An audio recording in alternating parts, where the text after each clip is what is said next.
Туркменская столица продолжает радовать жителей и гостей города серией праздничных мероприятий. Одним из самых ярких событий предновогоднего марафона стал визит популярного российского исполнителя МОТА Матвея Мельникова. Визит артиста начался 27 декабря. В международном аэропорту Ашхабада музыканта встретили с традиционным гостеприимством. Для МОТА этот приезд стал дебютным. Артист впервые выступил в Туркменистане, что подогрело небывалый интерес публики. 28 декабря на арене спорткомплекса зимних видов спорта состоялся грандиозный сольный концерт российского исполнителя. Мастер мелодичного хип-хопа и R&B представил ашхабадской аудитории специальный сет-лист, объединивший искреннюю лирику и современный драйв.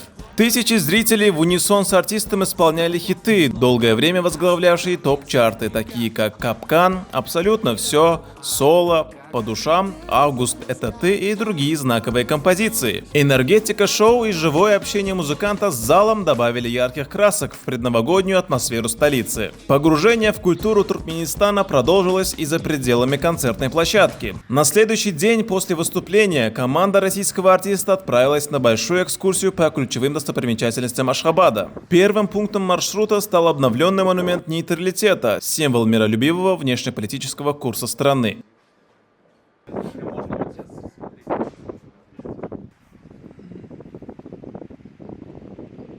Следом гости посетили новый культурно-парковый комплекс в южной части города. Здесь музыканты осмотрели величественный 60-метровый памятник великому мыслителю и поэту Махтумкули Фраги, открытый в мае 2024 года. Представители артиста выразили восхищение масштабом комплекса, где также установлены изваяния 24 классиков мировой литературы. Маршрут продолжился у одного из самых высоких флагштоков мира, расположенного напротив Государственного музея Туркменистана.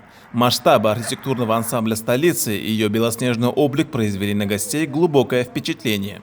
Завершающим аккордом визита стало посещение туркменского государственного цирка. Команда МОТА увидела специальное новогоднее представление, вобравшее в себя лучшие номера национального циркового искусства. Особый восторг вызвали выступления легендарных ахалтекинских скакунов, небесных коней, демонстрирующих невероятную грацию и сложность трюков. Программа, дополненная номерами акробатов и клоунов, подарила гостям атмосферу подлинного праздника. Первый визит МОТА в Туркменистан стал не просто гастрольной поездкой, а полноценным культурным обменом, заложив основу для дальнейшего творческого сотрудничества и новых встреч с туркменскими поклонниками.